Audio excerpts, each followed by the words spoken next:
Hello everyone, welcome to Sanvargaha classes. Question number 47 from Luther Burbank. Answer the following questions in 5 to 6 sentences each. Compare and contrast Luther Burbank's approach to plant breeding with modern methods. What lessons can be learned from his work? It carries 4 marks.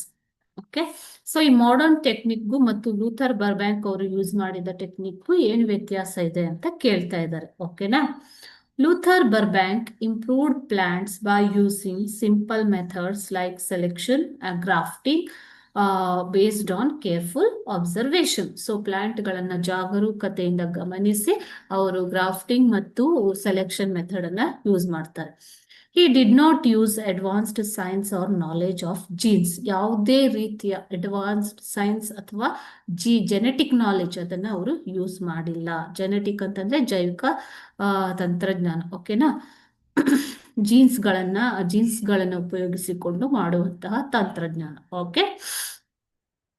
Modern plant breeding uses scientific methods like genetic engineering, which are faster and more accurate. ಈ modern ಆಧುನಿಕ ಸಸಿಗಳನ್ನು ಅಭಿವೃದ್ಧಿಪಡಿಸುವ ಒಂದು ತಂತ್ರಜ್ಞಾನವು ಏನನ್ನು use ಮಾಡ್ತಾರೆ? ಹೆಚ್ಚಾಗಿ genetic engineering ಅನ್ನು ಯೂಸ್ ಮಾಡ್ತಾರೆ. ಸೊ ಅದು ಈ ಲೂಥರ್ ಬರ್ಬ್ಯಾಂಕ್ ಅವರು ಯೂಸ್ ಮಾಡಿರುವಂತಹ ಟೆಕ್ನಿಕ್ ಗಿಂತ ತುಂಬಾ ಫಾಸ್ಟ್ ಆಗಿರುತ್ತೆ ಮತ್ತು ಅಕ್ಯುರೇಟ್ ಆಗಿರುತ್ತೆ.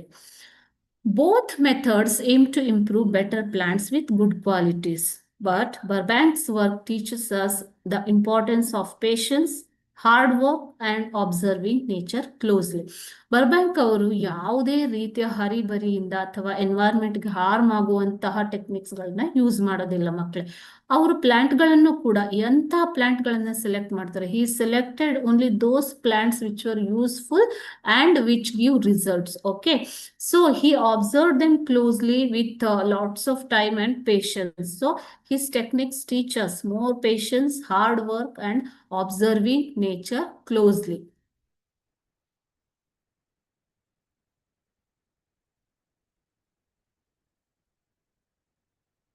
It also shows that great discoveries can be made even with simple methods. So ಇದರಿಂದ ನಮ್ಗೆ ಏನ್ ಗೊತ್ತಾಗತ್ತೆ? ಹಲವಾರು ಆವಿಷ್ಕಾರಗಳು, ಉನ್ನತ ಆವಿಷ್ಕಾರಗಳು ಹಾರ್ಡ್ ವರ್ಕ್ ಮತ್ತು ಡೆಡಿಕೇಶನ್ ಇಂದ ಸಿಂಪಲ್ ಮೆಥಡ್ ಯೂಸ್ ಮಾಡಿಕೊಂಡು ಕೂಡ ಮಾಡಬಹುದು ಅನ್ನೋದನ್ನ ನಮ್ಗೆ ಲೂಥರ್ ಬರ್ಬ್ಯಾಂಕ್ ಅವರು ತೋರಿಸಿಕೊಟ್ರು. Okay, thank you.